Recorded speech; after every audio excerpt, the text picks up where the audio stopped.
Hey guys, welcome back to my channel with me Jocelyn on Minyo Wijaya's channel. I hope you guys are all healthy and happy as always. If you're clicking on this video, you have probably known what the abstract of the video will be. This morning I thought of this idea where we can do simple things from our own house despite being socially distancing right now, on how to help others while in quarantine. Because during this whole social distancing period, I know despite how introverted we are, despite how much of a non-people person we are, we do all feel the same yearning for connection, for socializing with other people. And at the same time, we don't only feel lonely, we also have that wanting to channel our empathy towards people during this time.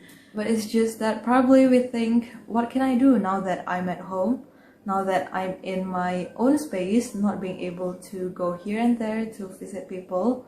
I have compiled 6 things that you can do during this pandemic to help others, which is going to comprise of things including financial wise, moral support, and also learning. Ready to find out? Without further ado, let's get to the first one.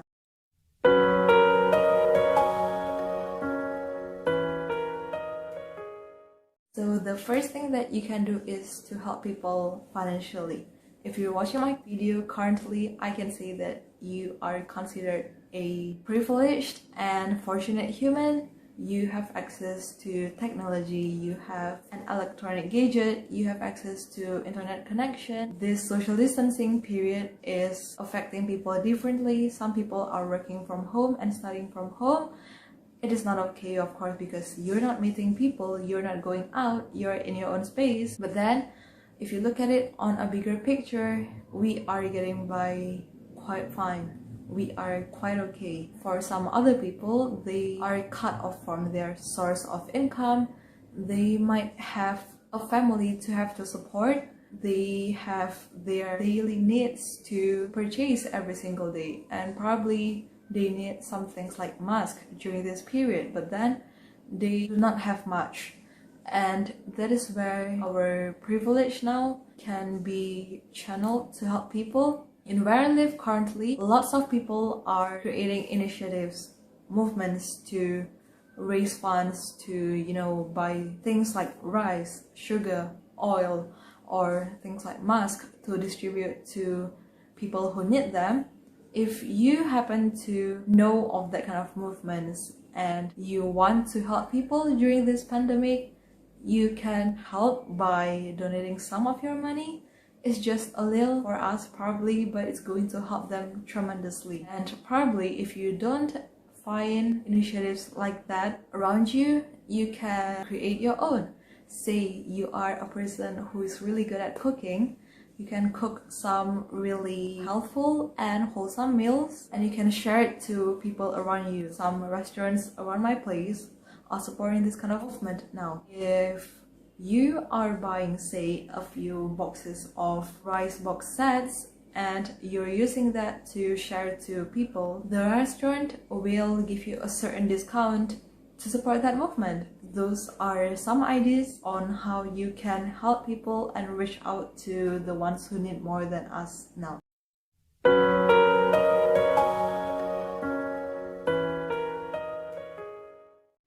The second idea is to shift to buying and supporting smaller businesses and family and relatives who are currently creating and offering products and services due to being affected during this period. You can clearly see that the roads are not as full of hustle and bustle as before. Food and beverages businesses are being affected quite hugely by this. People cannot sit at their place to enjoy meals, to just spend some pastime as people usually do before. And I think during this period, the businesses that we have to support most is usually the smaller ones. I'd say the smaller ones because they're mostly just starting, they are not really known yet, and some businesses depend on people moving past their store to get attracted and want to stay. While we're all in our own houses now, they have to rely on the online platform if you can. When you happen to not cook, although cooking at house and eating at house is recommended to stay healthy and keep the hygiene during this time, if you happen to not cook for a day and you would like to get something to eat to deliver to your house, probably you can choose to pick smaller businesses, support them with the choice that you make. And also, if you happen to see your Instagram story, there are some family or friends who are creating their own foods, beverages to sell. You can probably help your family and friends too. You can help them by purchasing what they're selling. I mean, it's a win-win solution. We do need to eat, we do need to drink. And you can choose from lots of options, but you can just choose to shift your choice to smaller businesses or family relatives, people who are currently selling now, and it's going to help them tremendously. It's just a change in choice, but it's going to really affect and help people. So yeah, that's one thing that you can do as well if you would like to help people financial wise during this pandemic.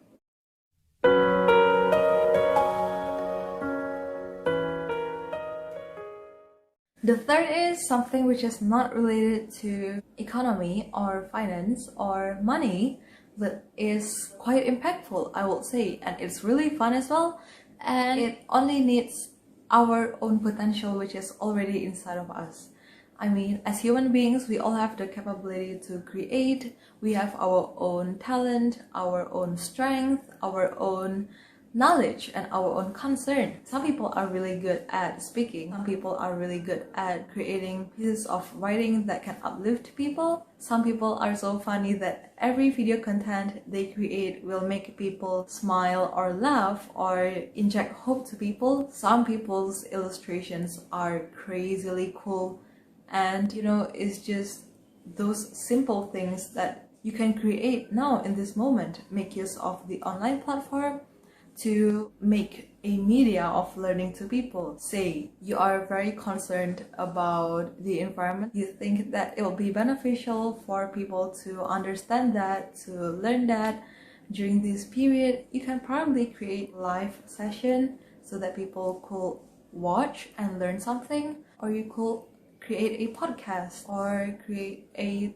talk show in your Instagram live. It's quite common now, right? And I think it's really good because you get people to learn during this period. Learning is a really positive thing. It's not only going to benefit you cognitive wise, but it's also going to benefit you mental health wise. Researchers suggest that one of the things that make people happy is doing something which is challenging but still doable, and learning is one of them. And that is why people say being a lifelong learner is good, because when you learn, you get your mind active, you get your mind bright and sharp, and it's going to be really, really beneficial in this period of time when we are basically in a closed space and very limited to doing things. When we are learning, we shift our focus on more positive and building things. If you have the capability, you can channel them, make whatever you can for people to learn during this time, make the platform and media for people to sharpen themselves during this time so that they can grow, keep the learning gear lubricated, and also stay mentally healthy during these times. And as I mentioned before, it does not always have to be only podcast or IG lives. Say you are a really gifted writer, you can create a certain post that can capture people's attention, spreading some words, spreading some beneficial informations. If you're a good illustrator, probably you can create an inspiring illustration that also shares hope, strength during this period. If you're a really gifted and talented video creator, you can create videos that make people have a good laugh or smile or feel very positive upon watching your videos. The possibility is really, really limitless. One thing you can do to help people during this time is to help people to learn, stay active, and change their mundane days into more colorful days by learning new things. And probably you could create that opportunity for people to learn.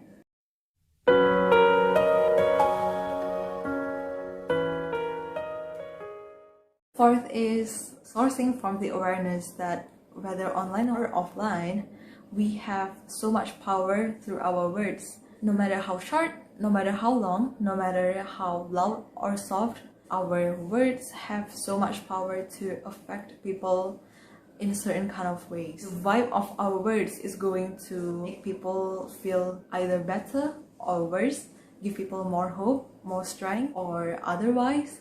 And during this period of time when we feel kind of down sometimes, it's wise to use the power of our words to spread hope, to spread happiness, to spread love and strength. Say, when you're calling someone, when you're speaking to people around you, you can choose to inject words of love, care, strength to others. And also when you chat with people online, when you post something on your social media, the caption, you can choose to inject words of positivity in them. Words with voices like, we can do this, we are all in this together, you're not alone, it will all get better, stay strong, stay happy. Those kind of simple words, try to inject them in your everyday uses of speech. Believe it or not, even if it's just you, your positivity will spread to others. And when it spreads to others, people will probably be inspired to do the same. And it's always the collective habit that's going to make a huge change. What we need most now is support and strength from one another, and I think words play such a huge role. So a simple thing that we can do to help people during this period is to spread kindness, spread hope, spread strength through our words, be it online or offline. It's just as simple as that, but believe in me, the power of words is really, really true.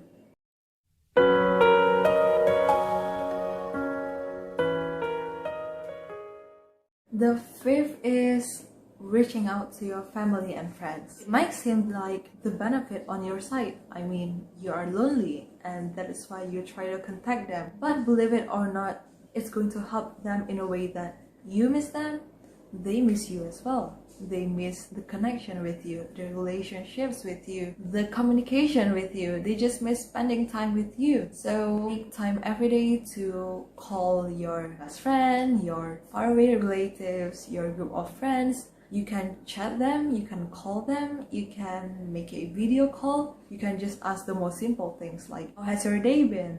What have you been eating? Have you been taking up anything new? And stuff like that. Those things are quite simple, but when you make effort to reach out to them daily, believe it or not, they're going to feel like you care for them. You make an effort to reach out to them and make them understand again that they're not alone, that you're here giving your strength to them, that they have some people around them to get through this together, that although we are distanced far away, the connection is not affected by distance at all. Although we do not meet in close distance now, only listening to the voices, only being aware that there are people around us who care about us, who want to ask how we've been, whom we can see from screen if you're doing video call, is going to be really, really warming, liberating. It's going to make you feel, they are there.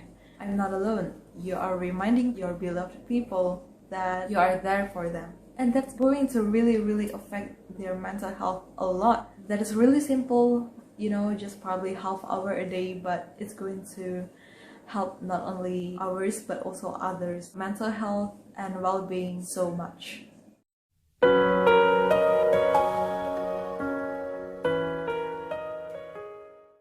Last but not least, I put the most important one in the last, is the most common one. You have probably known, you have probably listened to it so many times, but yes, we have to stay home. Here's why. It's going to help accelerate the rate of solving this pandemic. We're going to help the government and all the healthcare workers who are working really hard, sacrificing their day and night to make sure that the pandemic is going to be solved real quick. The best we could do right now is to stay home, although it feels quite lonely, although we yearn to go out, although we want to meet people. Safety and health is of utmost priority now, and that is one of the most important things we can do to help ourselves, help our family members, help the government, the healthcare workers, the public.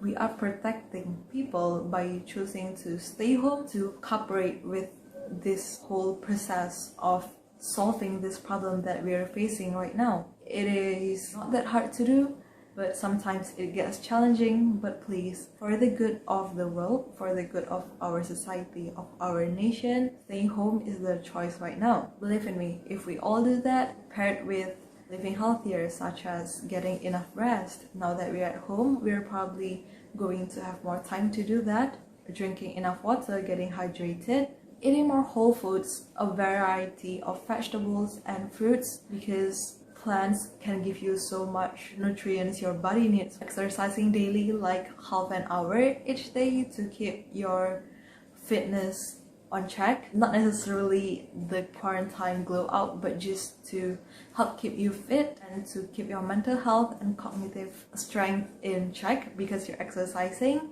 And also cultivating good mental habits like journaling, meditating. So yeah, that's one of the most essential things that you can do to really help people widely, is to stay home. So guys, that is basically the 6 things you could do to help people during pandemic. I hope that it has given you guys insight, inspiration of how simple things can actually help people during this period that we are facing. I will also take this momentum to thank the healthcare workers around the country, around our society, around the world, for already working so hard, already sacrificing their day and night to take care of us. Please stay healthy, stay happy, and please take good care of your health as well. And we could not thank you enough. God bless you. Thank you for watching. I hope you guys will always stay healthy, stay happy, stay bright and optimistic regardless of the situation. See you guys in my next video. Don't forget to always look on the bright side and have lots of hope. Bye bye.